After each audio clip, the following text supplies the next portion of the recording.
Encore un immense merci à toi Naïra pour cette conférence hyper intéressante. Et puis on va pouvoir passer donc à la table ronde Précarité et addiction, la pointe de l'iceberg, animée par Maxime Mélina Dugréa et pour laquelle on a le plaisir d'accueillir Jacob Hubert, Tom Herkel et Marie Chatagnon. Bien, merci à toutes et tous d'être encore parmi nous.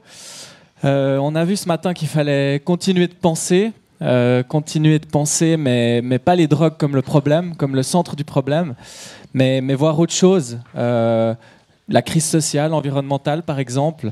On connaît le modèle biopsychosocial. On a eu la partie psycho maintenant, juste avec Naïra. Et puis on va passer au social avec cette table ronde que j'ai le plaisir d'animer. Puisque, on l'a dit aussi hier, dans nos villes, certains types de consommation visibles alimentent les peurs, les tensions dans nos sociétés. Et si personne ne s'insurge face à la consommation massive d'alcool dans l'espace public qu'on aura prochainement dans le cadre de nos marchés de Noël, d'autres consommations dérangent et choquent. Et en parallèle, de plus en plus de personnes commencent à affirmer percevoir les signes d'une nouvelle crise de la consommation de l'espace public, peut-être comme on l'a connu dans les années 90-90 en Suisse, avec de plus en plus d'éléments liés à cela. Mais alors, est-ce que ça ne serait pas plutôt la visibilité de situations de grande précarité et de vulnérabilité qui agacerait nos yeux, gênés par une exposition inattendue à la misère ? Et est-ce que si ce que nous voyons ne serait pas simplement le sommet d'une crise plus profonde ? On le sait, dans la rue, dans l'anonymat de la sphère privée, en ville ou à la campagne, les consommations sont souvent la manifestation d'autres facteurs psychosociaux, comme la pauvreté, nourrie aujourd'hui par l'inflation, des conditions de vie de plus en plus dures. Alors la question centrale est-elle vraiment la consommation en elle-même, ou bien ce qu'elle dévoile de nos sociétés? Où en sommes-nous? Quelles solutions? Et face à cette réalité, surtout, est-ce que c'est aux professionnels des addictions, déjà en première ligne, qui devraient aussi devenir les acteurs de la lutte contre la précarité? Tant de questions que nous allons tenter d'aborder avec cette table ronde. Je suis très très heureux d'accueillir Jacob Hubert pour les francophones, travailleur social, ex-directeur de Contact Berne, et puis c'est aussi une star de ce milieu, puisque c'est la personne qui a ouvert le premier espace de consommation sécurisée dans le monde en 1986 à Berne. Et donc on est très très content de t'avoir là, Jacob. Également Thomas Herkel, sociologue, directeur de l'association Première Ligne à Genève. Et puis, merci beaucoup aussi Marie Chatagnon, psychologue clinicienne, qui est chargée de projet addiction et précarité à la Fédération des acteurs de solidarité française. Tu nous parleras de tout cela. Donc bon, avant de revenir sur des réflexions peut-être un peu plus générales, je voulais commencer avec toi, Thomas. On entend en Suisse beaucoup la crise du crack et ce qui se passe à Genève. Alors, qu'est-ce qui se passe à Genève? Est-ce que tu peux nous donner quelques éléments? Est-ce que, comme on l'entend aujourd'hui, le problème c'est le crack? Ou est-ce que c'est autre chose? Et qu'est-ce que cette observation fine de terrain te permet de dire sur la thématique de notre table ronde? Merci beaucoup de me donner la parole. C'est pas facile parce qu'on est vendredi après-midi, qu'on est un peu fatigué. Enfin, en tout cas, moi, je suis un petit peu fatigué. Puis c'est vrai qu'on a un peu la tête à l'envers avec tout ce qu'on a entendu. Et du coup, je vais me permettre de faire exactement le contraire de ce que tu as dit, c'est-à-dire prendre un point de vue un peu plus général. Je te le disais un peu sur la boutade à la pause, en disant, est-ce qu'en fait, la guerre à la drogue, elle n'a pas hyper bien fonctionné? Parce qu'on est là en train de se dire, ça marche pas, il faut que tout le monde comprenne que ça marche pas. Et en fait, je pense que ça marche bien, sauf qu'on est naïvement en train de croire que la guerre à la drogue, c'était une guerre à la drogue. Et en fait, non, elle a comme but de pouvoir marginaliser certaines personnes, elle a pour but de pouvoir individualiser certaines situations qui sont en fait des enjeux collectifs, elle a pour but de pouvoir expliquer des problèmes d'insertion des jeunes par la consommation de cannabis, elle a pour but de pouvoir expliquer des problèmes de précarité par la consommation de crack, elle a pour but de pouvoir expliquer des problèmes de dépression par la consommation d'alcool. Et elle a aussi pour but de pouvoir justement invisibiliser, parce qu'on a cette figure du toxicomane pauvre en rue, toutes nos consommations et toutes nos déviances par rapport aux différents produits. Donc moi, j'aimerais vraiment ici féliciter toutes les personnes qui ont conceptualisé cette guerre à la drogue, parce que je la trouve extrêmement performante. Et du coup, ça nous amène à effectivement ce qu'on est en train de vivre et ce qu'on est en train de vivre de manière assez globale en Europe et puis qui, à l'échelle suisse, est arrivé, contrairement au flux du Rhône, par Genève pour repartir vers le reste de la Confédération, où on a vu émerger cette consommation en rue et de ce produit qui est le crack et qui est, ça a été très bien dit, hein, qui est une adaptation à une période. Il faut se rendre compte qu'elle arrive, cette consommation, à la sortie de la pandémie de Covid. On s'en souvient, on était tous un tout petit peu mous, on était tous un peu au fond du bac, et il fallait toutes et tous qu'on retourne travailler et reprendre notre vie d'avant. Et ça a été, j'ai l'impression, pour chacun et chacune d'entre nous difficile, et ceci d'autant plus que ça avait eu un impact sur l'équilibre social, ça avait eu un impact sur nos vies. Et on a tous pris ce qu'on devait prendre, qui du café, qui du vin rouge et qui du crack. Et on a vu émerger cette question-là. Et par contre, j'étais très sensible à ce qui était juste avant. Ça ne marche pas très bien dans le temps. Donc c'est des adaptations qui étaient effectivement très pertinentes, mais qui posent un certain nombre de problèmes. Donc, pour dire ce qui est arrivé à Genève, c'est ça, c'est qu'on a vu effectivement cette consommation, enfin ce produit extrêmement bon marché, extrêmement puissant, rencontrer une population très précaire, et puis tout ça mis ensemble a donné un cocktail assez explosif. Et nous, du coup, on a dû réagir, et on a réagi en première intention avec des mesures qui étaient éminemment sociales, c'est-à-dire mettre les gens à l'abri, nourrir les personnes, leur donner accès à l'hydratation, leur donner accès au matériel, et puis se donner les moyens de ressortir de nos murs, parce qu'on était très confortablement installés dans notre structure, pour aller voir qui sont ces personnes, qu'est-ce qu'elles vivent, et qu'est-ce qu'on peut faire pour les aider. Et quelque part, on va prochainement ouvrir une extension dédiée au crack, mais ce sera la dernière mesure qu'on aura prise. Avant ça, on n'avait pas du tout d'expérience, ou très peu d'expérience dans la mise à l'abri. On a ouvert 12 places de sleep-in. On avait très peu d'expérience dans l'hébergement. On a maintenant 12 places réservées dans des structures d'hébergement. On ne distribuait pas de nourriture, on le fait 2 fois par jour. Et on est passé d'une équipe d'accompagnement social qui était de 2 personnes à plus de 12 actuellement en l'espace de 2 ans. Donc pour dire qu'effectivement, de notre point de vue, c'est avant tout une crise sociale. Et quand tu disais, est-ce que c'est aux professionnels de l'actologie de s'occuper de social, je pense vraiment qu'on n'a pas le choix. Je pense vraiment que de parler actuellement de réduction des risques en se limitant à la question du geste de consommation et de ses éventuelles implications, ce serait une erreur. Et il faut bien sûr ne pas l'oublier, il faut bien sûr continuer à le faire, il faut bien sûr offrir cet accompagnement et ces lieux d'accueil aux personnes qui en ont besoin. Mais il ne faut vraiment pas oublier de prendre en compte tous les facteurs qui amènent à des plus grandes consommations et puis qui amènent surtout au fait qu'elles soient vraiment péjorantes pour la vie des personnes. Alors on reviendra plus précisément sur les solutions qu'on peut donner. Merci beaucoup Thomas. Pour rester dans cette première partie de la table ronde sur les constats, Jacob, je te donne la parole. Comment est-ce que tu perçois ça aussi? C'est toujours intéressant de faire une comparaison historique, en comparaison justement avec les années 80-90. Quelle était la place aussi de la précarité et de la lutte contre la précarité dans ton travail à ce moment-là? Ça fonctionne. Et voilà, je pense peut-être c'est la dernière fois que je fais quelque chose comme ça. Parce que je veille, quoi. I'm facing out. Mais quand même, oui. Je reviens à ça que tu as dit. On est tous des stars ici. Et à Berne, je veux revenir à ça, ce que tu disais, il est un star. Nous, à Berne, on a fait 3 grandes innovations. Et je vais vous dire lesquelles. La première, qu'on connaît maintenant mondialement, c'est la salle de consommation. C'était la première. C'était difficile après. Hein? Et de laisser ouvert. Mon français n'est pas fantastique d'ailleurs. Hein. Et la deuxième, je suis fier à ça aussi, à cause de notre organisation que j'ai dirigée, on a ouvert la première truck checking de la Suisse. Donc c'est pas mal. Hein. Donc, mais il y a une que j'ai trouvée et c'est très spécial. C'est très spécial.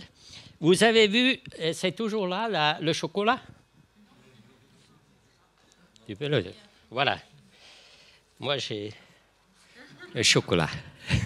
Ce chocolat, on connaît aussi mondialement. Et le Toblerone, c'est le chocolat qui était inventé à Berne. C'était inventé à Berne. C'est pas mal, hein? Donc, en 1908, et pour montrer un peu ce que s'est passé ces années-là, on avait les scènes ouvertes, on avait beaucoup de problèmes, et on avait une lutte. Je peux vous dire, c'était pour mourir. Moi, je pensais, de temps en temps, j'allais à la maison, je pensais, c'est fini, ça ne va plus, parce qu'on avait tellement de résistance, tellement de bagarres, médias, dynamiques, etc. Mais on a fait une chose, on a ouvert cette salle de consommation, et un jour à l'autre, il n'y avait plus de scènes ouvertes dans les rues. Ils ont été tous dans la salle. Je peux vous dire, ça faisait 72 heures. Et ça a changé totalement. Et là, on a mis quelque chose qui donne un dilemma politique. Il y avait beaucoup de discussions. Et on a vu ce matin jusqu'à international. Mais on parle de la précarité. Donc, l'organisation que j'ai dirigée, 30 ans, on a dit, c'est pas... si on voit les personnes, si on voit la difficulté, ce qu'ont ces personnes-là, ça ne suffit pas avoir une salle de consommation ou, par exemple, les questions de la méthadone, etc. Donc, je vais vous dire, on a 4 piliers en Suisse. 4 piliers. Prévention, réduction de risque, régulation, thérapie. Et je vais vous dire sur la vie, notre vie. Je vais vous dire, je suis convaincu qu'on a aussi 4 piliers. Le premier pilier, c'est la santé. Si on est en bonne santé, ce pilier-là est fantastique. Si on a des relations qui sont portables, on dit. Portables? Hein? Quelque chose comme ça. On est dans une famille, on a des amis, etc. C'est fantastique. Si on a quelque part à vivre, on a un appartement, on a une cuisine, on peut aller à la maison le soir, c'est fantastique. Si, c'est le dernier, et c'est très important, je vais le mettre comme ça un peu, si on a quelque chose à faire qui donne du sens et qui donne de fric, que je peux vivre avec, si j'ai du travail, c'est fantastique. Si on a tout ça, ça c'est le 5e, si on a tout ça, on est bien porté dans la vie. On est bien porté dans la vie. Et je pense, nous, ici, on est tous là-dedans. Je pense, presque tous, probablement. Et maintenant, la question qu'on a dit dans notre institution, qu'est-ce qu'il arrive avec nos clients, patients, etc. Voilà. La santé ne va pas tellement bien. Le travail, il n'y a plus. Les relations difficiles. Et l'habitation, il n'y a pas non plus. Donc, et c'est la précarité, là, la précarité ne donne pas la stabilité dans la vie. Donc, on a monté une réduction de risque intégrale. On a la santé avec questions méthadone, héroïne, etc. On a les questions de relations. On avait des conseillers, quoi. Et on a, ce qui est très important, je vais parler peut-être après encore, on a des entreprises sociales. des entreprises sociales pour que les gens peuvent de nouveau s'intégrer dans un travail et gagner quelque chose. Et on a loué beaucoup d'appartements parce que si un client de nous voulait avoir un appartement, c'est impossible. Donc, nous, on a commencé à louer des appartements pour qu'ils aient la possibilité d'être dans une habitation. Donc, comme ça, on a essayé de surmonter la précarité. Mais je dis, c'est difficile, c'est très difficile. On continue à parler sur ça. Merci. Merci beaucoup, Jacob, pour cette démonstration magistrale. Tu nous diras combien tu touches de pourcents pour faire la pub pour cette Alors, marque de chocolat. ce que je voulais dire, après, c'est comme... mais je voulais dire, c'était un peu, lorsque j'ai pensé à ça, c'est un peu tricky. Hein? Mais la vie, si tu as les 4 piliers de chocolat, la vie, je dis en français, c'est la vie au chocolat. C'est juste? Ou on est dans le chocolat, quoi. Et les gens dans la précarité sont sans chocolat. Ça, je voulais dire. Merci. Alors, continuons peut-être un peu sur le constat et revenons aujourd'hui, Marie. Est-ce que tu peux nous donner aussi de ton point de vue d'acteur de la solidarité en France quelques chiffres sur où on en est aujourd'hui? On a parlé de la crise du Covid, quel impact, etc. Quels sont les chiffres chocolatés du jour? Oui, bonjour à toutes et tous. Alors, Jacob disait que c'était peut-être une dernière fois qu'il se prêtait à ces exercices. Moi, c'est plutôt la première, donc je suis un peu... un peu stressée, mais je vais essayer de tenir quand même mon propos. Du coup, voilà, je suis chargée de projet Addiction Précarité à la FAS nationale. Juste pour vous resituer ce que c'est que la FAS nationale, parce que je ne suis pas sûre que toutes et tous vous connaissiez. Donc, c'est la Fédération des acteurs de la solidarité en France. Et donc, c'est un réseau, une tête de réseau associative qui rassemble plus de 900 associations d'accueil et d'accompagnement des personnes en situation de précarité. Donc à ce titre, la FAS va soutenir ses adhérents, les former, les conseiller, donc mener des groupes de travail, des groupes d'appui nationaux. Elle va participer et proposer des projets d'innovation sociale, donc pour améliorer les pratiques des professionnels. Et puis, évidemment, l'objectif étant d'améliorer l'accompagnement des personnes en situation de précarité. Et puis enfin, elle a un rôle d'agir auprès des pouvoirs publics pour pouvoir promouvoir et participer à une société plus juste et solidaire.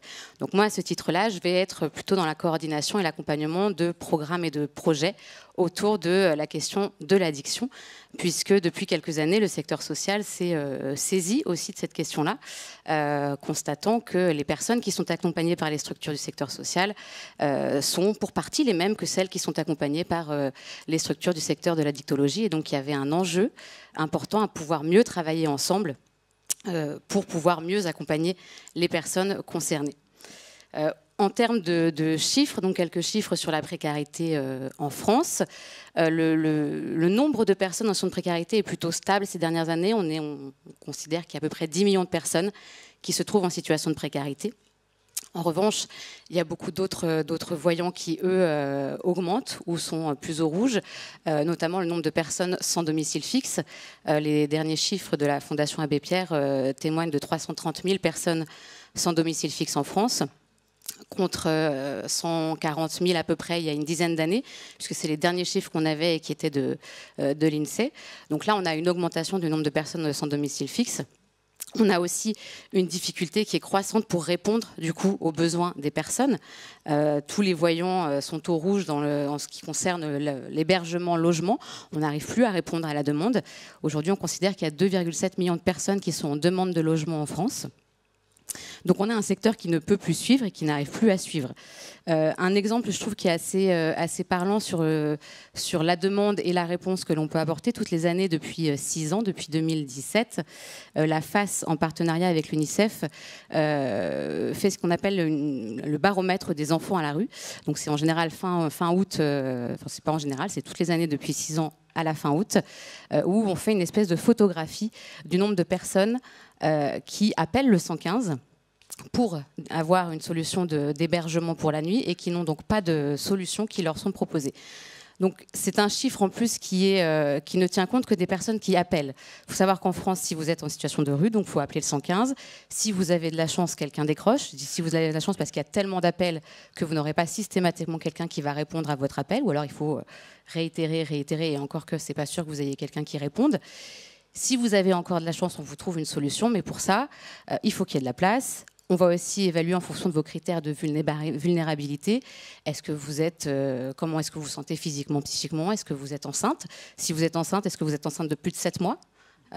Parce qu'en dessous de 7 mois, vous êtes moins prioritaire. Est-ce que vous avez des enfants? Est-ce que l'enfant a moins de 3 mois? Parce qu'au-dessus de 3 mois, vous êtes moins prioritaire, et ainsi de suite.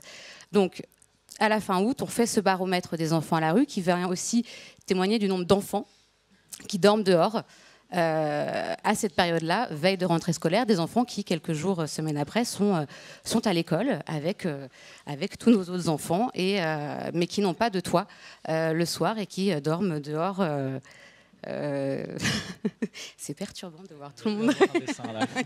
J'imagine des Toblerones qui sautent partout. En tout cas, pour vous donner les chiffres de cette année, donc, qui sont un petit peu plus élevés que ceux de l'année dernière, et je trouve que c'est quand même assez parlant.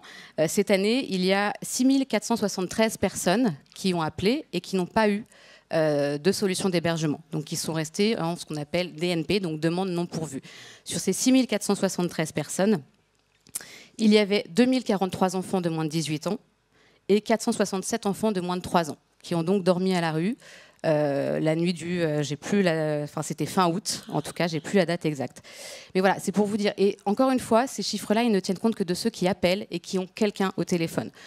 C'est plus que l'année dernière, et ainsi de suite. Ce que l'on note aussi en termes de constat sur la précarité en France, c'est une féminisation de la précarité. Il y a de plus en plus de femmes en situation de précarité, il y a de plus en plus de femmes en situation de rue. Aussi peut-être parce qu'elles sont plus visibles et qu'on en parle plus, mais en tout cas, les chiffres par exemple du Secours catholique, c'est cette année, ils ont accompagné, dans la file active de personnes qu'ils ont accompagnées, qui est d'un peu plus d'1 million, je n'ai pas le chiffre exact, 57% de ces personnes-là étaient des femmes. Donc on a une vraie difficulté aujourd'hui à répondre aux besoins, à répondre à la demande des personnes qui sont en situation de précarité, et on a des acteurs sur le terrain qui, pour autant, s'efforcent de poursuivre leur mission. Difficilement, peut-être que j'en reparlerai du coup tout à l'heure quand on parlera du secteur social et de comment il va actuellement. Et donc pour revenir aussi à la question maintenant des addictions et du Covid, parce que ça c'est aussi la conséquence de l'inflation et de la crise sanitaire, enfin en tout cas de l'inflation qui a suivi la crise sanitaire, ces problèmes d'accès au logement qui sont un vrai souci en France. Le Covid a quand même eu un impact positif, et je pèse mes mots, c'est pas tout à fait la bonne formulation, mais ce qu'il a pu faire au moment du premier confinement, c'est qu'il a mis en lumière le fait que au sein des personnes en situation de précarité, il y avait aussi des personnes qui présentaient des conduites addictives, qui ne fréquentaient pas les structures du secteur social, ou peu, qui n'y étaient pas forcément accueillis parce que les conditions pour les accueillir n'étaient pas adaptées à leurs besoins. Parce qu'on refusait qu'ils consomment, par exemple, et notamment l'alcool. Et donc, ce sont des personnes qui soit venaient pour répondre à un besoin précis à un moment, par exemple prendre une douche, se restaurer, se poser 5 minutes sur un fauteuil et repartir, soit ne fréquentaient plus du tout ces lieux-là, puisqu'on ne pouvait pas les accueillir, qu'ils ne s'y sentaient pas accueillis ou en sécurité. Quand il a fallu confiner tout le monde, il a fallu se poser la question de ces personnes-là qui sont dans la rue, qui n'ont pas de lieu d'hébergement, qui n'ont pas de lieu d'accueil, et qu'il faut pouvoir accueillir alors qu'on n'a pas forcément les moyens pour les accueillir. Donc, il y a eu réellement, une prise de conscience du secteur de se dire, bon, il faut vraiment qu'on travaille, nous, sur nos pratiques professionnelles, nous, sur nos formations, sur nos compétences, pour qu'on soit en mesure de mieux les accueillir et qu'elles se sentent aussi accueillies dans nos structures. Alors, la FAS travaillait déjà quand même depuis quelques années avec la Fédération Addiction. On a un partenariat qui a une 12aine d'années maintenant avec la Fédération Addiction. C'était en 2011 ou 2012, je crois, où il y a eu ce constat quand même déjà de se dire, bon, ok, on accompagne des personnes qui finalement fréquentent nos deux structures. Donc comment est-ce qu'on fait pour mieux se connaître, nous professionnels, mieux se comprendre, mieux travailler ensemble et améliorer nos pratiques réciproques auprès des personnes, et partant aussi évidemment toujours des besoins des personnes et de ce qu'elles souhaitent et là où elles en sont et là où elles souhaitent aller évidemment. Mais voilà, je pense que c'est important de dire qu'avec le Covid, il y a vraiment eu cette prise de conscience et que derrière, on a pu de nouveau déployer des projets. Et il y a aussi une prise de conscience du coup des pouvoirs publics quand même, de se dire, bon, nous aussi, peut-être qu'il faut qu'on essaye de donner des moyens. Voilà. On va revenir aussi sur les moyens parce que ce n'est pas évident, mais voilà pour cette... Merci beaucoup, Marie. Effectivement, on reviendra sur le rôle de la Fédération des acteurs de solidarité. Alors passons aux solutions, ce qu'on essaie de bricoler comme solution peut-être, et peut-être aussi, pour te donner la parole Thomas, sur ce que vous faites à Genève, sur comment les financer.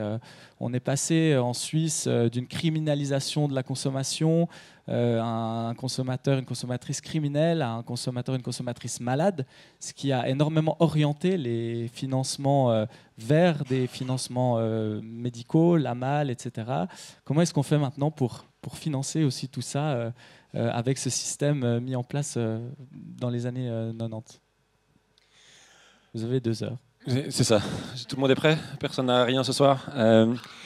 Non, alors historiquement en première ligne, on a été financé à 100% par la santé, et du coup il y avait vraiment effectivement un axe santé. On vient des années SIDA et on vient de ces actions-là. Et puis petit à petit, tout ça existe encore, et comme je le disais, est encore un besoin, mais on a vu s'ajouter des actions qui étaient de plus en plus à visée sociale. Et pendant quelques années, on a fait des débats avec entre autres le médecin cantonal de l'époque pour dire est-ce que de l'action sociale, ça reste encore de la santé ? On militait avec Martine Baudin qui est là entre autres pour dire puisque ça participe à la santé globale de la personne, puisque l'OMS dit que la santé c'est aussi la santé psychique et puis les conditions de vie, on pense que c'est de la santé. Ça a eu un succès pendant un petit temps, puis après ils ont dit non mais quand même, c'est du social. Et du coup on est parti demander de l'argent au niveau du social. D'abord un petit peu, après un petit peu plus, et puis là franchement beaucoup depuis cette année, où effectivement il y a des projets, typiquement des projets d'hébergement ou de réflexion sur les questions d'hébergement, qui sont financés par le département de la cohésion sociale et qui ne sont plus l'apanage exclusif du département de la santé. Et du coup, alors c'est très intéressant de pouvoir faire ça. Et puis c'est un défi supplémentaire parce que ça implique une sorte de coordination entre les partenaires.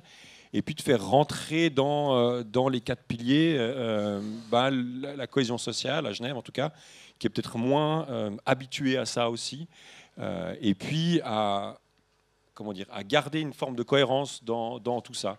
Moi j'aime beaucoup, et je pense que mes collègues vont entendre parler pendant un petit moment sur la RDR intégrale.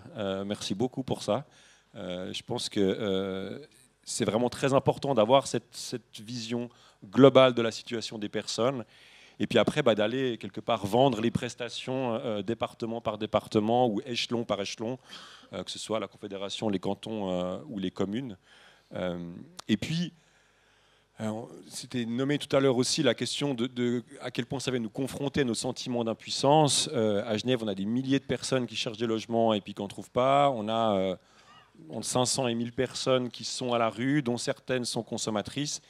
Et le problème qu'on a, c'est que même si on décriminalise depuis quelques années, on reste sur une responsabilité quand même, en tout cas imaginée, accrue des personnes consommatrices de leur situation. Donc on va toujours les faire passer après. C'est-à-dire que puisqu'elles sont en partie vues comme étant responsables de l'état dans lequel elles sont et de leur vie, parce qu'il leur suffirait d'arrêter de se droguer pour aller mieux, puis retrouver la maison, le chien, la barrière et le travail, et du coup on va toujours les faire passer après. Et en plus, puisque, soyons honnêtes aussi, ce n'est pas forcément des personnes très compliantes, et du coup, quand on a des assistants sociaux, assistantes sociales qui ont 150 dossiers sur leur pile, et puis que ça fait 10 fois qu'ils essaient de faire un rendez-vous avec monsieur machin qui ne vient pas, du coup, elles arrêtent d'insister. Et du coup, c'est des situations qui sont encore plus compliquées et qui sont plus difficiles à accompagner. Et voilà. Et du coup, c'est comment on arrive à justifier que nous, on investit autant de temps pour faire émerger ces situations-là et puis trouver des solutions. Et puis être dans un milieu, alors on discutait un peu des différences intercantonales. Genève, c'est extrêmement tendu au niveau du logement. Et ça reste une des choses fondamentales à mettre en place pour mettre les gens à l'abri. Et du coup, on est dans une sorte d'impossibilité où en fait, il va falloir qu'on trouve des sous pour acheter, nous, 100 appartements qu'on pourra mettre à disposition des usagers. Mais ça fait un joli budget aussi. Je me réjouis de débattre de l'achat de 100 appartements à Genève avec le département de la santé. Et alors justement, pour rester dans ce pilier logement, qui est un des piliers de la réduction des risques intégrale, est-ce que tu peux nous expliquer rapidement ce que vous avez fait avec le sleeping? Est-ce que c'est ce principe Housing First et comment ça marche? Alors du coup, on a lancé vraiment sur 3 types de réflexions différentes. Une première, c'est le sleeping, qui est vraiment de la mise à l'abri immédiate, impossibilité de s'inscrire, les gens arrivent à 20h avec leur sac, ils peuvent rentrer et être hébergés pour la nuit, avec la spécificité d'avoir accès à la salle de consommation pour une partie de la nuit. Jusqu'à minuit, ils peuvent consommer des stimulants, et puis après, ils ont 1 heure pendant laquelle la salle est ouverte pour consommer d'autres substances qui permettent de redescendre. Et l'idée, c'est vraiment d'accompagner ces personnes à retrouver des codes, des gestes, des habitudes qui amènent le sommeil et qui permettent le sommeil. Et puis qui permettent aussi de resociabiliser un petit peu les personnes. Le deuxième volet, c'est ces accords qu'on a avec des institutions d'hébergement, où là, il y a des places qui sont payées pour des gens qui vont pouvoir, qui sont inscrits chez nous et qui vont bénéficier d'un lit pendant plusieurs semaines, mois, voire jusqu'à 1 année. Et là, on a un travail d'accompagnement un peu plus intense, à la fois social et sanitaire, pour faire en sorte que les personnes puissent refaire leurs papiers, retrouver une santé, envisager des projets de soins et des choses comme ça. Et puis le troisième sur lequel on est vraiment aux prémices, et une collègue qui est là aujourd'hui aussi, c'est le Housing First justement, et qui vise à dire, on donne un appartement aux personnes, ça permet aux personnes de stabiliser leur situation, c'est le logement d'abord en France, et puis à partir de là, on travaille sur les autres dimensions. Et puis tout le défi, c'est de ne pas penser ça en termes d'escalade ou de palier, en disant il y a le palier 1, palier 2, palier 3, et puis si tu réussis bien, tu y arrives. C'est dire ces 3 offres différentes qui vont viser des personnes différentes ou des moments différents de la vie des personnes. Certains vont bénéficier d'un appartement tout seul, tout de suite, et ce sera super. D'autres, ça va les paniquer. Il faut qu'elles passent par des endroits plus collectifs. On a des gens qui font des allers-retours, et puis c'est important de pouvoir tout d'un coup louper 2 jours dans un dispositif et d'avoir quand même accès au sleep-in.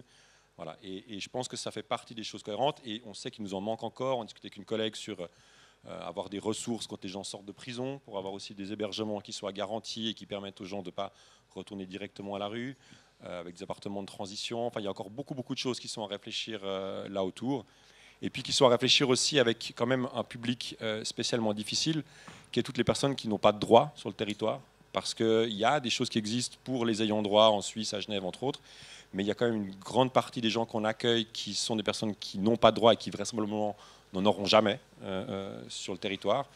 Et qu'est-ce qu'on met en place avec ces personnes-là? Parce qu'elles méritent la dignité, elles méritent un logement, et en même temps les bercer de l'illusion qu'elles sont en train d'être dans un processus d'insertion et d'intégration en Suisse, alors que concrètement ce ne sera jamais le cas. C'est aussi une forme de maltraitance. Donc comment on travaille spécifiquement avec cette population-là, c'est un des grands défis qui nous attend sur ces prochaines années. Alors passons à un second pilier, le travail. Est-ce que Jacob, tu peux nous expliquer un peu ce que vous avez fait avec votre entreprise sociale à Berne? Oui, mais je veux encore ajouter quelque chose. La difficulté, ce qu'on a, si on veut changer quelque chose, c'est on reste presque toujours dans le système qui existe. Donc, pour changer quelque chose qui va au dehors du système, comme on a fait avec la salle de consommation, un truc qui est très difficile, comme tu as dit, c'est obtenir de l'argent pour ça. Donc, mon expérience va jamais demander l'administration de l'argent pour quelque chose qui est très innovant. Parce qu'ils vont dire Rechtsdienst, comme on dit. Ils vont dire on va voir avec nos juristes si ça joue ou ça joue pas, etc. Donc, une chose qui était très difficile chez nous, toujours, c'est de dire il y a un changement dans la réalité de la scène, etc., des usagers. Maintenant, nous, on doit changer, nous, l'organisation. Donc, qu'est-ce qu'on laisse tomber et où on met notre argent. Et le moment donné où tu fais quelque chose que le système peut plus ou moins digérer, tu as gagné. Tu as gagné. Si le système ne va pas vomir, hein, ils ne vont pas vomir, ils vont dire ça va pas, ça va dehors. Hein. Donc, il faut lutter parce qu'on est au border.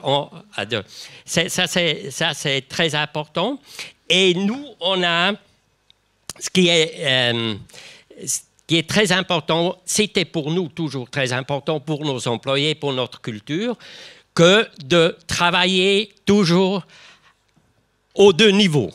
Au niveau de changer le système, de changer les conditions, de lutter contre les lois, par exemple. Et à l'autre côté, de faire quelque chose qui pousse tellement vite que peut-être une partie des acteurs vont dire « ça pourrait être quelque chose qui n'est pas mal ».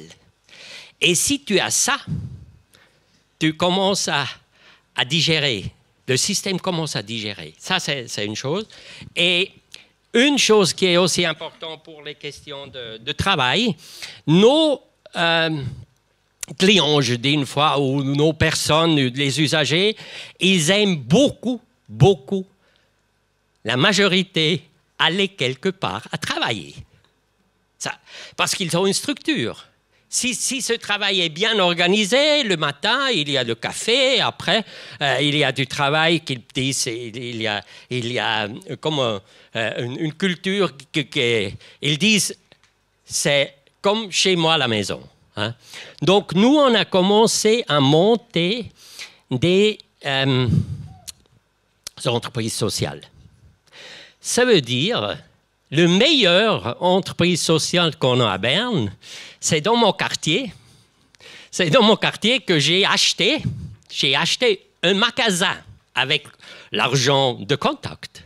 On n'a pas demandé. On a seulement dit, après, ça coûtait 40 000 au canton.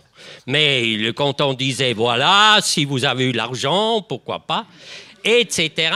Donc, on a acheté un magasin qui maintenant a la possibilité de travailler pour 20 personnes. 20 personnes, c'est un magasin bio, hein, organique. Et si vous allez dans le Lorraine, à Berne, vous allez acheter quelque chose dans le magasin, vous n'allez pas penser que c'est une entreprise sociale.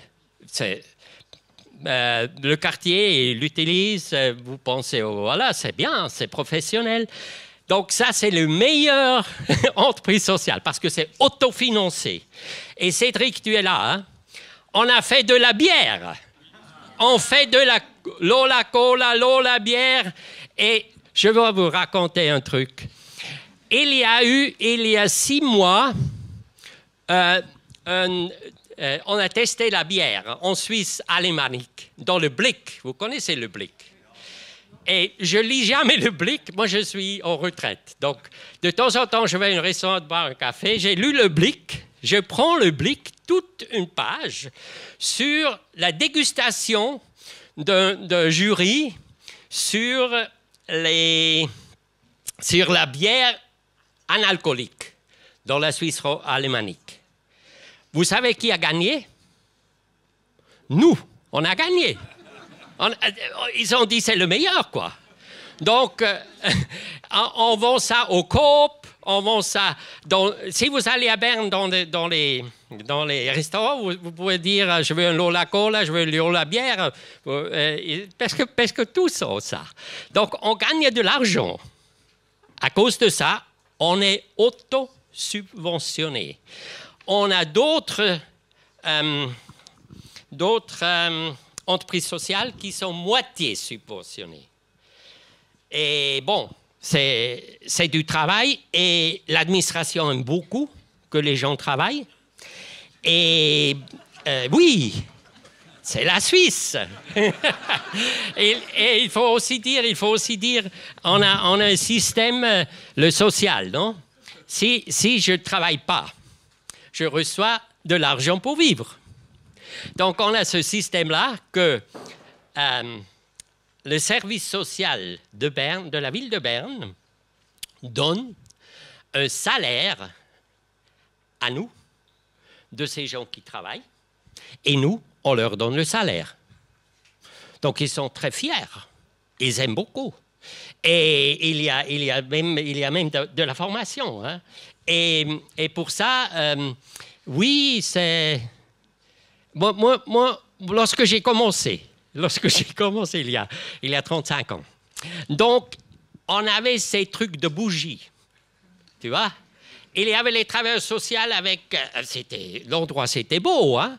Donc, je suis allé là-bas. Moi, je viens d'une famille d'ouvriers, quoi, presque précaires.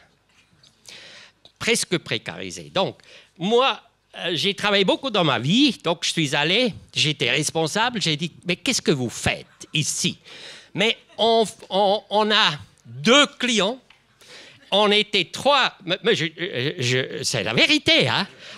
Il y avait 3, il y a travail social, ils ont fait des bougies, quoi. Et moi, j'ai dit, il faut arrêter, quoi. Il faut, ça va plus, quoi. C'est vraiment ça. Et c'était une lutte incroyable, parce qu'ils ont dit, Jacob, un jour, j'ai dit, il faut plus faire ça, il faut faire différemment, etc.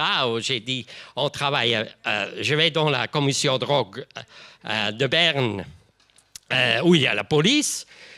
Mes employés, 25, il y avait 25 ce temps-là, 23 ont écrit une lettre à la fondation, au président, que Jacob n'est pas portable comme directeur.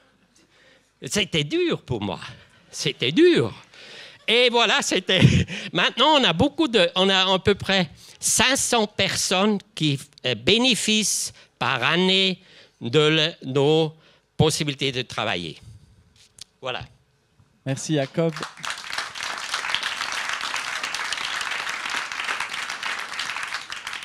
Jacob parlait de faire aussi du plaidoyer pour que la société digère ce changement. Qu'est-ce que vous faites, Marie, du coup, à la Fédération des acteurs de solidarité pour faire bouger les lignes sur cette thématique?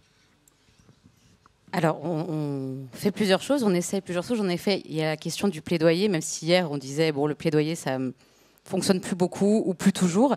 En tout cas, on a toujours cet enjeu de pouvoir porter, rédiger des plaidoyers et qui sont portés à la connaissance des pouvoirs publics. Notamment, l'année dernière, on a coécrit avec la Fédération Addiction un plaidoyer sur la thématique addiction et précarité qui s'adresse à la fois d'ailleurs au pouvoir public, mais à la fois aussi aux professionnels, puisqu'il vient porter un message commun. L'avantage aussi du plaidoyer, c'est que vraiment, il fait consensus, on se retrouve et on décide ensemble de ce message-là qui est porté, là pour le coup, par toute la FAS, puisque ça passe par le CA, c'est validé par le CA, et notamment, en l'occurrence pour la FAS s'est positionnée sur la dépénalisation de l'usage des consommations. Et c'était quand même un pas important pour le secteur social et de pouvoir se dire on va vers ce sujet-là. Et également, cette idée de pouvoir aller sur ce sujet-là, c'est alors évidemment tout ce qui a déjà été dit sur les questions de dépénalisation, mais ça aurait aussi un impact sur les pratiques professionnelles, puisque souvent ce que l'on constate aussi, c'est que les professionnels ont envie de se former, ont envie de mieux accompagner les personnes. Une difficulté qu'ils vont avoir, c'est toutes les peurs qui sont liées aux consommations.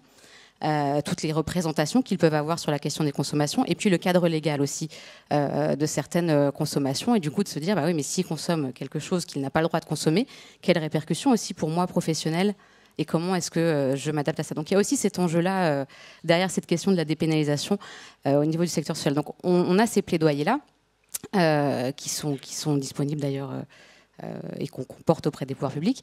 Il y a aussi, on parlait hier des recours, mais en effet, donc là, à la FAS, il y a un service juridique qui peut faire des recours, qui fait des recours pour dénoncer des décisions qui ne paraîtraient pas justes. Voilà. On est un réseau plutôt généraliste, mais avec et qui s'adresse plutôt aux professionnels. Mais il y a cette question actuellement de campagne plutôt grand public, de comment est-ce qu'on peut sensibiliser aussi la société, qu'est-ce qu'on peut mettre en place aussi pour sensibiliser plus largement. Voilà tout ce qui est mis en place. Il y a aussi tous les projets, tout ce qu'on met avec les professionnels en place pour améliorer les pratiques professionnelles. Et puis aussi, il y a le fait de saisir les pouvoirs publics, de leur écrire, de les solliciter, de répondre aussi à leurs sollicitations, puisqu'on peut être en tant que tête de réseau régulièrement sollicité par les pouvoirs publics pour justement apporter un éclairage et faire passer les messages du terrain, l'idée aussi de la face, c'est de pouvoir porter les messages que veulent pouvoir faire dire aussi les professionnels. Merci. Alors on a encore un petit peu de temps, peut-être on laissera aussi le temps pour la parole au public. Mais j'ai peut-être une dernière question pour toi, Thomas. On a visité avec nos collègues francophones un autre espace de consommation à Lausanne qui nous disait voilà, des fois il y a des gens qui viennent et qui ne consomment pas pour les prestations sociales. Comment est-ce que vous réagissez face à ça et comment faudrait-il réagir face à ça Face aux personnes qui ne consomment pas, c'est pas grave. Ça peut arriver. Mais qu'est-ce que ça dit du coup Non, mais ça raconte aussi quand même ce manque cruel de lieux de rencontre hors consommation, mais hors consommation au sens général, c'est-à-dire sans acheter des trucs. Acheter un café à 7,50 balles avec un peu de crème dedans et juste des lieux avec la possibilité de rencontrer d'autres personnes, de rencontrer des professionnels ou pas, et puis d'être comme on est sans être jugé. Et je pense que c'est une des choses qui est vraiment... Alors c'était relevé dans la conférence avant sur le fait qu'on est dans le non-jugement et puis du coup dans le camp des neutres quelque part. Ça offre certaines possibilités d'être dans le camp des neutres, notamment le fait justement de pouvoir venir un peu comme on est. Alors nous, ça va toujours allumer un peu des warnings parce qu'on se dit à rester trop longtemps en contact de gens qui sont dans leur consommation, s'il n'y a pas d'autres projets, effectivement, ça peut faire glisser certaines personnes et puis potentiellement aggraver certaines situations. Donc c'est bien qu'on puisse proposer d'autres choses. Mais je pense que ça raconte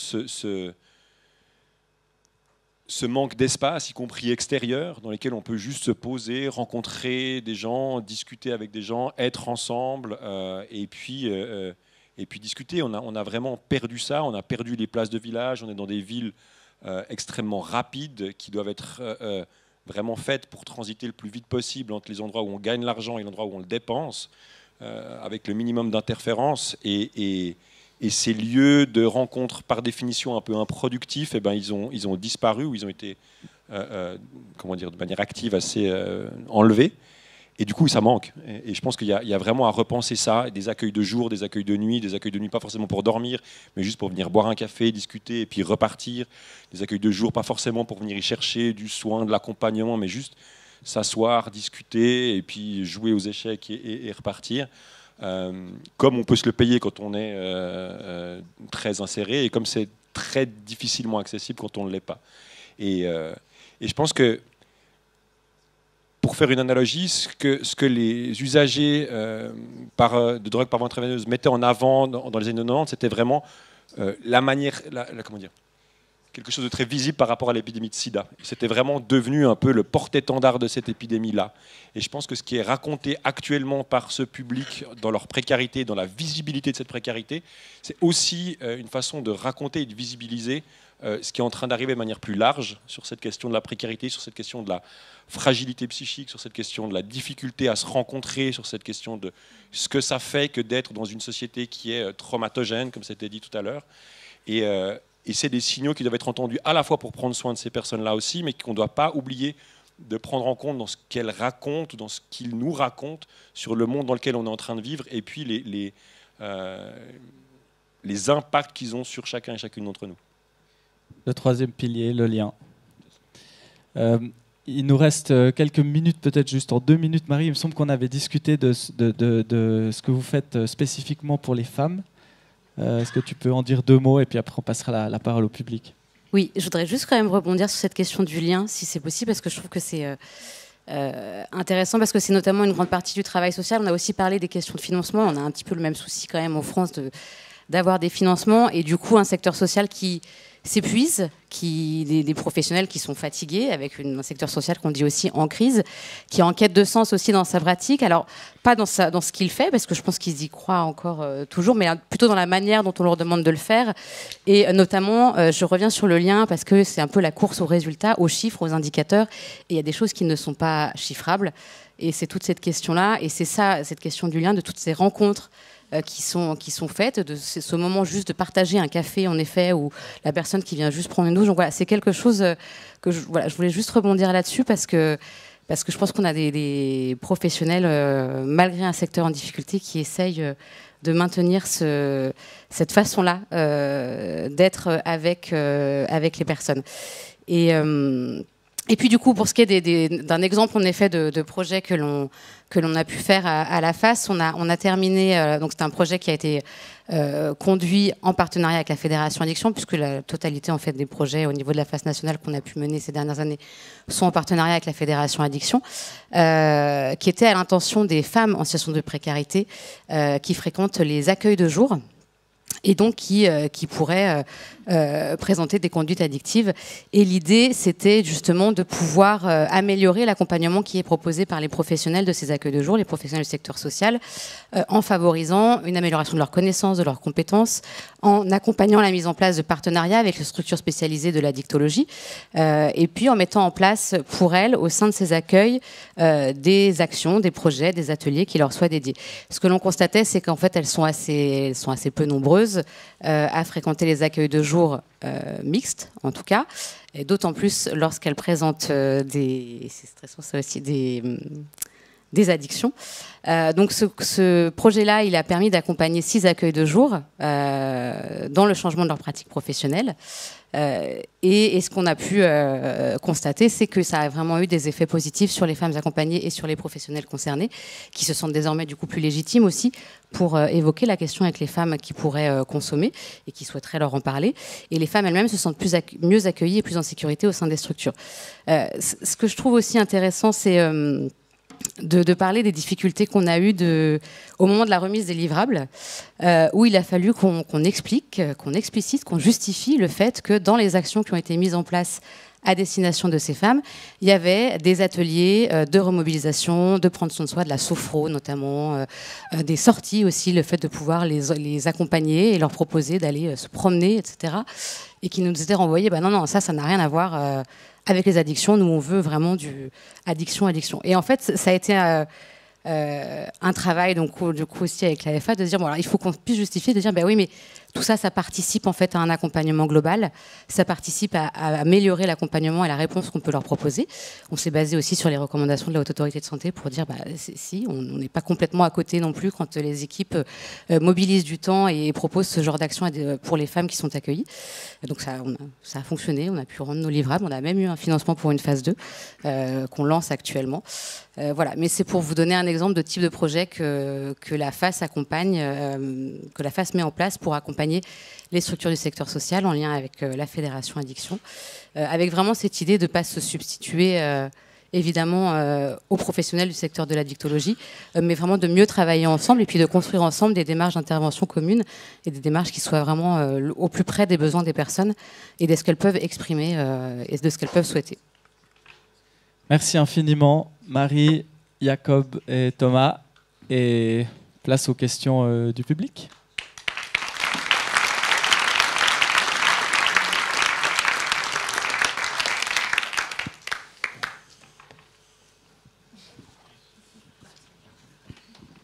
Oui, merci pour ce débat. Je me disais, alors, excusez-moi si ça se fait un peu plus, parce que je suis un petit peu moins au fait de ce travail de proximité, mais c'était des réflexions aussi que j'avais il y a quelques années lorsque j'étais à première ligne. Je pense, et je rejoins ce que disait Jean-Félix Savary, il faut continuer à convaincre. Et puis je pense qu'effectivement, toute cette question de précarité, addiction, évidemment, touche nos villes avec ces visibilités-là qui font peur. Et je pense qu'il y a un vrai travail de poursuite, d'explication de textes, de méconnaissance aussi, qui est liée à tous ces rejets, etc. Mais je me disais, il y a quelques années, je crois qu'il y a aussi un champ le GREA a largement parlé de ça, de la rencontre entre le travail de terrain fait par les gens du terrain, la recherche et la publication. Et je trouve que dans ce cadre-là, les publications sont encore assez faibles. Alors, GREA joue aussi un rôle, et je me disais effectivement, dans cette thématique qui, à mon avis, effectivement est un gros champ, Thomas le disait, il a fallu se battre à Genève pour expliquer qu'il faut il faut travailler sur ces questions d'insertion et de regard social, de constat commun entre plusieurs cantons. Voilà. Qu'est-ce qu'il en est en fait qu'effectivement, alors on sait qu'aller financer des recherches, c'est compliqué, c'est souvent des recherches très courtes, etc. et tout. Mais je crois qu'il y a un niveau autour de pouvoir finalement rendre encore plus visible, et notamment avec ces explications de texte, enfin par des publications, par des études, par ce lien en travail de constat de terrain, chercheurs, voilà. Qu'est-ce qu'il en est un peu plus? Est-ce qu'il y a aussi des volontés ou est-ce que le GREA aussi est un peu dans ce mouvement-là? Les financeurs sont dans la salle, ils entendent. Jacob, je te laisse répondre, et puis je crois que tu voulais encore... Oui, j'aimerais bien dire quelque chose pour ce que vous avez dit. Premièrement, plus de crises, plus de possibilités à changer. Ça veut dire, dans les années 80, on avait des scènes ouvertes. Maintenant, la question, quoi? Comment changer? Donc, il faut des alternatives. Donc, plus que de visibilité, il faut avoir beaucoup de visibilité, beaucoup de druck, comment on dit druck? Pression. De pression politique. Et là, c'est la situation pour obtenir de l'argent et pour changer. Et on peut aller dans la direction plus de répression ou plus de soins. Et une autre chose, j'y crois plus aux études. C'est dans notre situation... non, c'est un peu dur de dire ça. Mais dans notre situation, même j'ai vécu beaucoup de fois que l'administration dit « Mais Jacob, il faut quand même connaître les dates. » Et ils ont payé beaucoup de l'argent. Et à la fin, 3 ans plus tard, il n'y a plus rien. Il n'y a rien. Le problème n'est plus là. Ou ils disent il faut encore une fois faire un petit... J'y crois plus. Moi, je dis il faut agir. Nous sommes tous ici privilégiés. Nous avons beaucoup de savoir. Vous avez beaucoup de chocolat. Et je dis, vous n'êtes plus jamais dans cette position professionnelle dans votre vie. La responsabilité, c'est tout faire pour aller dans la direction où nous, on veut aller. Et ça veut dire, moi, je me suis toujours identifié comme activiste, comme agent de change. Et là, on est bien. Donc, il faut ouvrir des trucs, il faut mettre dans la pratique. Et encore une fois des études. Pardon. Et après vient le controlling. C'est aussi fantastique, le controlling. On débattra. Alors, On débattra au café. Je me suis peut-être fait le mal comprendre, mais pour moi, c'est vraiment... Le micro, parce que c'est enregistré. C'est vraiment de rendre visible ça. Bien sûr qu'il faut pouvoir avancer, faire 15 000 études. Moi, je trouve que c'est la publication. Martine, il faut le micro parce que c'est enregistré, sinon les gens n'entendent pas. Pardon, non, je rebondis peut-être, je me suis fait mal comprendre. C'est vraiment les publications où je trouve qu'en tout cas à Genève, sur 20-30 ans de travail, réduction des risques, finalement, on a relativement peu. On a fait un journal, on a essayé d'avoir quelques instruments de communication, mais qui restaient finalement assez confidentiels. Pour moi, je pense qu'on a eu, avec l'expérience engrangée, les constats engrangés, pour moi, je trouve que c'est plus les publications de ce travail. Qu'est-ce qu'on en fait pour pouvoir rendre encore plus visible ce travail? Voilà. Le débat est lancé. Thomas veut réagir. Je dis juste une chose. Je pense que une des choses qui est importante dans la recherche, et c'est aussi ce sur quoi on travaille au GREA, c'est pour convaincre les financeurs que c'est efficace. Et là, je pense qu'il y a besoin de recherche quand même, Jacob. Tu es d'accord, non? De toute façon, tu vas à la retraite. C'est nous maintenant. Non, et du coup Mais voilà, oui, on sait, mais il faut le dire au pouvoir public, à l'opinion publique et le financer.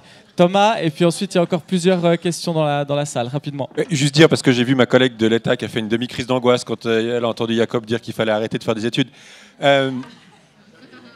Dire que dans le plan CRAC, on a aussi obtenu un poste qui est tenu par Jennifer, qui est ici, justement pour faire ces études-là, un peu au fil de l'eau, et puis pour publier aussi un peu sur ce qu'on faisait. Et je pense que c'est aussi de demander aux cantons, aux communes, à la Confédération, qui demandent beaucoup de reporting, de penser dans les équipes, dans les structures, du temps, des ressources pour réfléchir et pour publier ce qu'on fait. Parce que sinon, on est tout le temps en train de faire des études sûres. Et puis, je rejoins Jacob sur le fait de dire que le temps que les études sûres soient mises en place, validées par la commission d'éthique, faites, analysées, publiées, la problématique, elle est généralement partie. Et puis, les gens qui l'ont commandée sont plus élus. Et du coup, ça perd un petit peu en percussion, disons. Mais que par contre, à l'interne, on ait les capacités d'analyser notre pratique, de le réfléchir et ensuite de communiquer ce qu'on en a pensé, ça je pense que c'est assez fondamental. Mais ça veut dire aussi de demander du gras aux bailleurs de fonds, ce qui est quand même pas vraiment la tendance actuellement, pour justement avoir du temps de réflexion. Et comme disait Jean-Félix, il faut qu'on réfléchisse, il faut même qu'on réfléchisse nous à l'interne, parce qu'on est souvent nos premières barrières, quelque part, qu'il faut franchir. Et ça prend du temps, à la fois sur chacun des postes de collègues, pour qu'ils aient, il et elle, et le temps de réfléchir, et aussi d'avoir des experts dans les structures pour réfléchir à ces questions-là. Alors, il ne nous reste vraiment pas beaucoup de temps. Il y a encore 2 questions. Je propose qu'on les prenne à la suite. Nicolas et puis Cédric. Et puis c'est pas vraiment une question, c'est juste un complément. Je pense qu'il est effectivement important. Historiquement, moi qui suis un vieil acteur, j'ai commencé à travailler dans un centre d'accueil à Basseuil au début des années 80. On avait une vision plus globale des consommateurs, et y compris les questions sociales. Avec l'arrivée du sida dans les années 80, tout à coup, il y a eu un focus sur la réduction des risques sanitaires. Et on en a oublié les questions sociales et de précarité. Parce que moi, depuis que j'ai commencé à travailler, addiction et précarité ont toujours été de pair, sur la visibilité du phénomène, quelles que soient les villes. Et ce que je voulais dire par là, c'est qu'il ne faut jamais oublier que même dans les moments de crise, de garder cette vision globale, comme l'a bien dit Jacob. Voilà. Merci Nicolas. Cédric ? Ouais, je ne vais pas faire le vieil acteur, tout ça. Moi, j'ai juste une question. Il y a un truc qui est clair, c'est qu'on peut être pauvre sans être addict. D'être addict sans être pauvre, c'est souvent assez rare, en fait. Et dans ma pratique professionnelle actuelle, on a 250 logements sous gestion de la Fondation Le Relais. On se dit c'est bien. Et en fait, aujourd'hui, ce qu'on est en train de nous proposer, c'est d'exporter nos pauvres. Je m'explique. De Lausanne, tout est bloqué comme à Genève. Et donc, en fait, on les envoie à Yverdon. Désolé pour les Yverdonois. Puis ensuite, après, on passe aux RAS. Pour ceux qui ne connaissent pas, c'est paumé. Puis maintenant, on est carrément en dessus. Voilà, on va bientôt arriver en France. Réjouissez-vous, nos collègues français. On exporte nos pauvres. Alors moi, ma question, elle est pour aussi la collègue française et puis pour le collègue genevois. On a entendu Housing First, c'est génial. On a loué des appartements, c'est ce qu'on fait. Mais voilà, il y a des situations qui continuent à se détériorer. Et moi, je voulais savoir comment vous envisagez la question de l'accès au logement. Et est-ce qu'il y a des alternatives à ce qu'on est en train de faire et qui fonctionnent que très partiellement ? Alors, juste, j'ai une c'est pas vraiment une question. Je veux juste rebondir sur la question de la recherche parce que je pense que la discussion qu'il y a eu est vraiment intéressante au sens où je pense qu'il faut qu'on pense la recherche en décloisonnant les acteurs. C'est-à-dire qu'aujourd'hui, finalement, cette question, la construction méthodologique des recherches classiques, c'est les chercheurs, le monde académique, qui du coup font des reportings à des moments donnés. En fait, il faut inclure les décideurs. C'est-à-dire la question du lien doit se jouer aussi dans la méthodologie de recherche, de manière aussi à ce que disait Marie, c'est-à-dire que quand finalement, en bout de course, on arrive devant des interlocuteurs financeurs qu'il faut les convaincre, c'est pas du tout la même chose s'ils ont participé, qu'ils ont été transformés autant que nous, chercheurs, praticiens et autres, par l'action. par l'action de recherche, par les premiers éléments qui émergent, par les discussions qu'il faut avoir sur les premiers éléments qui émergent. Et ça, vraiment, je pense que ça fait partie de l'innovation aussi à avoir. C'est dans cette réflexion plus horizontale à l'échelle de l'ensemble des acteurs et sortir du cloisonnement, en fait.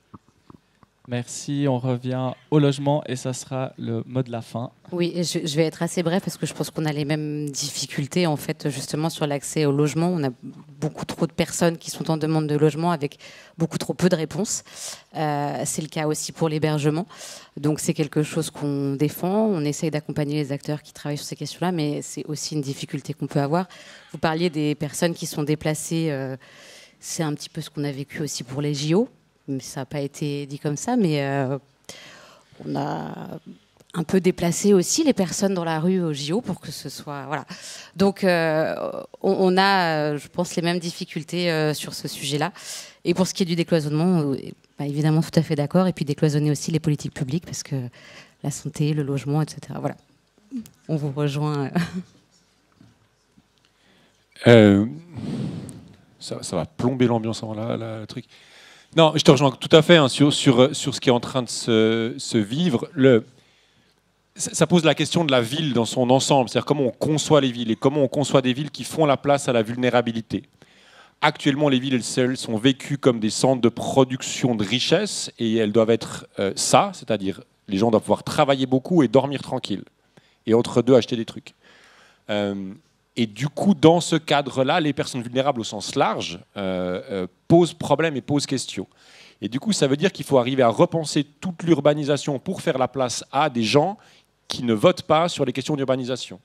Donc, ce n'est pas pour dire qu'on ne va pas y arriver, mais on n'y est pas encore, parce que c'est compliqué. C'est des personnes qui, pas que les personnes consommatrices, mais la précarité, les personnes précaires en général, rapportent peu d'argent, et du coup rapportent pas parce que vont payer des loyers plus faibles.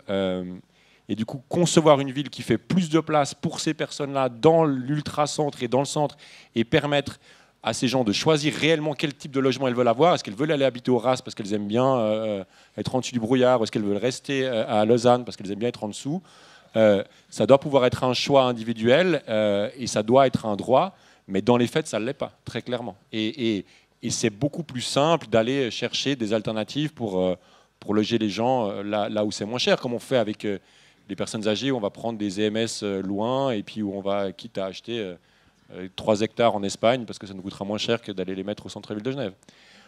Donc ça demande à penser la ville, et je pense qu'il faut que nous, en tant qu'acteurs de notre secteur, on s'investisse dans cette réflexion-là sur c'est quoi la ville future et comment elle fait place aux vulnérabilités. C'est Sandro Catachin, entre autres, qui travaille dessus, et je pense qu'il faut qu'on s'y penche et qu'on arrive à donner aussi notre avis et qu'on arrive à porter la voix des personnes dans leur liberté de participer à la cité.